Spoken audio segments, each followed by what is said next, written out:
S'engager pour demain avec Réseau GDS, votre énergie au cœur du territoire. Bonjour Marie, avec nos invités de Gaz de Strasbourg, GDS, puisqu'on va expliquer pourquoi aujourd'hui on change un petit peu, on parle de transition énergétique. Tout à fait, ce soir on parle transition énergétique avec ce nouveau magazine S'engager pour demain. Et avec nous sur ce plateau, Sylvain Waserman. Merci beaucoup d'être avec nous.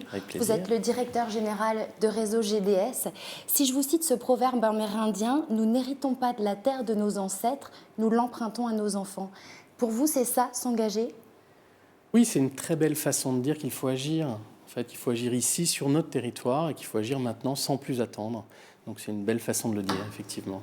Alors, pour bien comprendre ce qu'est Réseau GDS et le rôle que vous jouez dans cette transition énergétique, vous nous avez ouvert vos portes et je vous propose de regarder tout ça tout de suite en images.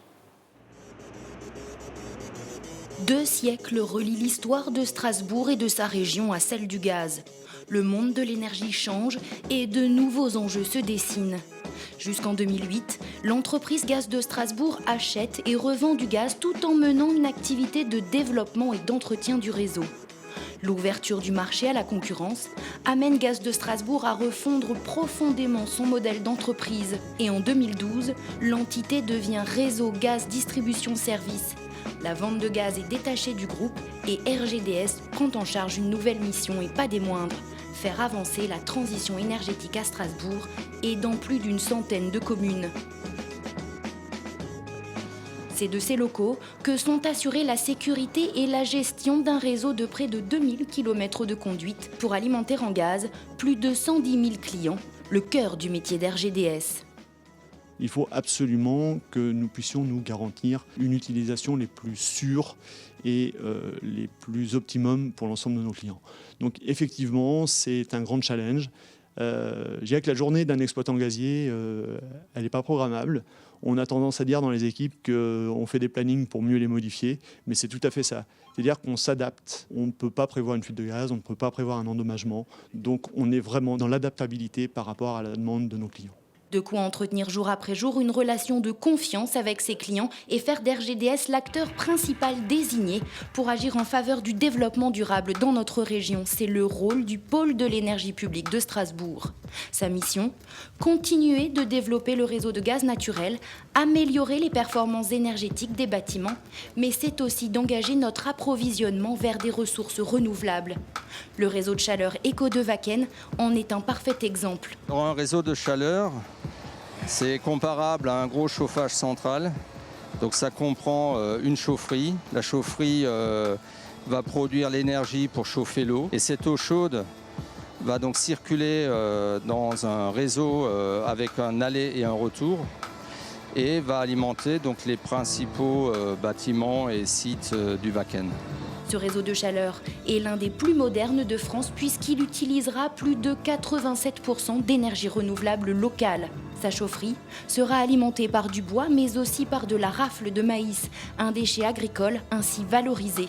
De quoi réduire de plusieurs milliers de tonnes les rejets de particules fines dans la capitale alsacienne.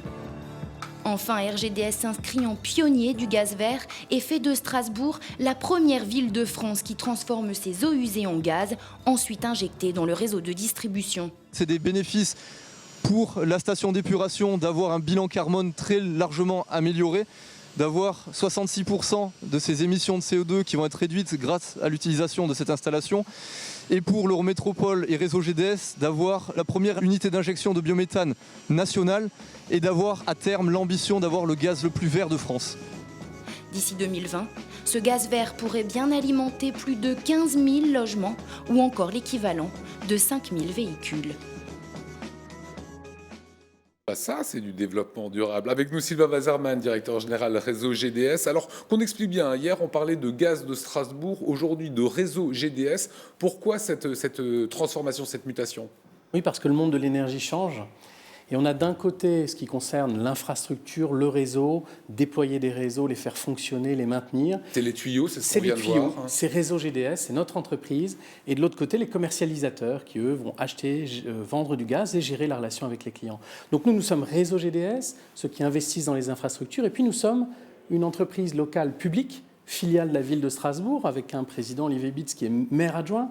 Donc on a vraiment une vocation d'investisseur dans les infrastructures et de gestion de ces infrastructures. Et ça veut dire que dans ces tuyaux, il y a votre gaz, mais d'autres gaz peuvent également passer? Alors il y a le gaz de façon non discriminatoire de tous les commercialisateurs qui veulent acheter et vendre du gaz et le faire parvenir aux Strasbourgeois. On est dans un vrai changement de modèle, en fait. Absolument, c'est le même modèle en fait pour les trains, avec les rails d'un côté et puis les wagons qui peuvent appartenir à telle ou telle compagnie de chemin de fer. Il n'y a pas plusieurs rails différents. Et ben voilà, il n'y a pas plusieurs rails différents. Ben là, c'est pareil. Il y a une espèce de tuyau qui est en fait un monopole consenti à un opérateur qui signe une concession avec la collectivité, en l'occurrence Réseau GDS, qui gère ces réseaux de gaz et qui accueille évidemment tous les commercialisateurs qui souhaitent les utiliser. Alors, un grand projet est en marche à Strasbourg, le réseau Eco de Wacken. Expliquez-nous un petit peu ce que c'est et ce qui va changer dans ce quartier. Oui. Ce qu'il faut expliquer, c'est que Réseau GDS, dès lors qu'il a cédé la commercialisation et qu'on s'est focalisé sur l'infrastructure, on s'est intéressé à tous les types d'infrastructures qui permettaient d'agir pour la transition écologique et pour préparer l'avenir dont on parlait tout à l'heure. Et en particulier, Eco de Wacken, c'est un projet de desserte par un réseau de chaleur, on l'expliquait très bien dans vos images, qui va être à 87% en énergie renouvelable, donc en biomasse en l'occurrence. Et donc ça illustre bien le fait qu'on n'est pas là pour vendre du gaz, ce n'est pas notre métier, on est là pour développer ces infrastructures qui vont irriguer le territoire. Et donc ça veut dire pour Eco de Wacken par exemple, d'arriver à amener au cœur de la ville de l'énergie verte, de l'énergie renouvelable, un très fort taux d'énergie renouvelable. Ça va être le réseau le plus vert de notre territoire et même du Grand Est, avec un taux d'énergie renouvelable très élevé. Et si on reste dans cette veine-là, c'est la même chose qu'on a vu, Marie Sicot, tout à l'heure dans vos images. C'est on récupère les eaux usées et on en fait un gaz vert. Alors c'est inédit en France, mais est-ce que ça marche? Alors c'est une grande première. En fait, il faut bien voir que pour agir, on disait tout à l'heure, l'important c'est d'agir. On a 3 façons d'agir. Une façon d'agir dans notre infrastructure, on vient de le voir tout à l'heure. On a une deuxième façon d'agir, c'est de convaincre les gens de consommer moins d'énergie. Et on a une troisième façon d'agir, c'est de produire des énergies renouvelables. Et on a ici, sur Strasbourg, avec la station d'épuration de la Vansenau, qui est un magnifique outil de l'Eurométropole, de la collectivité, on a travaillé depuis 5 ans sur un projet qui consiste à extraire du biogaz des eaux usées, le filtrer en biométhane et l'injecter dans les réseaux de gaz naturel. Parce que finalement, du biométhane, c'est comme du gaz naturel, c'est un atome de carbone, c'est 4 atomes d'hydrogène, c'est la même chose. Et en fait, quand on y réfléchit, à mon sens, il n'y a pas de meilleure équation écologique que ça. Parce que, contrairement à l'électricité, il n'y a pas de perte. Contrairement à la biomasse, vous n'avez pas besoin de camions. Et puis, vous avez des réseaux existants, tout ça en circuit court.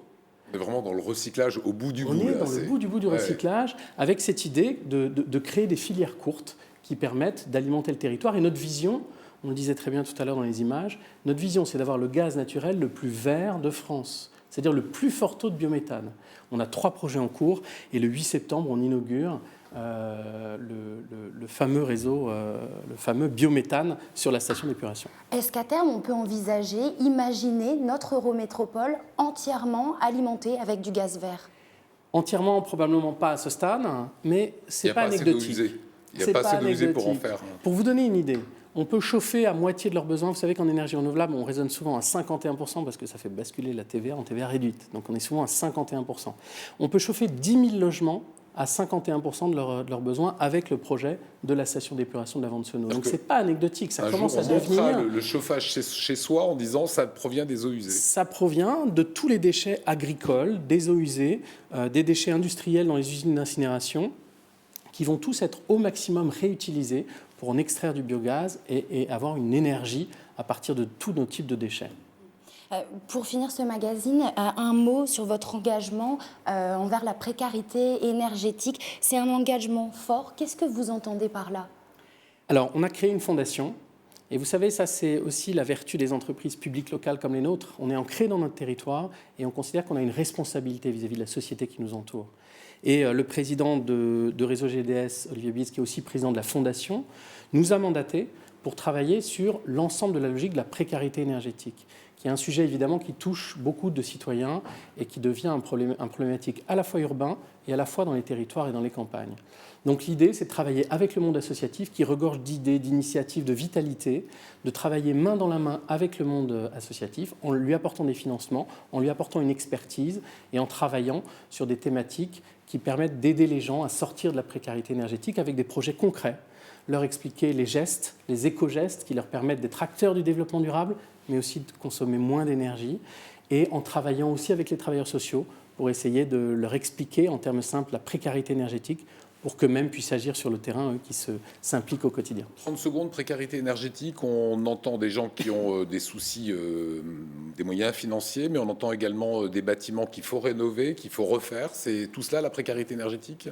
Alors, l'énergie consommée, les passoires thermiques dont vous parlez, effectivement, peuvent générer de la précarité énergétique, mais ça concerne tout le monde. Si vous avez bien suivi ce que je vous ai raconté, on a parlé de 3 branches, il y en a une qui est le moins d'énergie. Et moins d'énergie, ça veut dire quoi ? Ça veut dire aussi travailler avec les collectivités pour qu'ils rénovent leurs bâtiments publics, pour qu'on ait des véritables contrats de performance énergétique et qu'on arrive à diminuer les consommations. Et comme nous ne sommes plus commercialisateurs, c'est aussi notre mission de faire en sorte qu'il y ait moins d'énergie consommée. Ça a été un plaisir de vous recevoir, Sylvain Waserman. Merci, Marie. Merci à tous les deux. On va se retrouver demain. Frédéric Bierry, le patron du département du Bas-Rhin, sera notre invité. Le rendez-vous est donc pour 19h. Place à Delphine Vespizer. Très bizarre, vous allez le voir. Salut.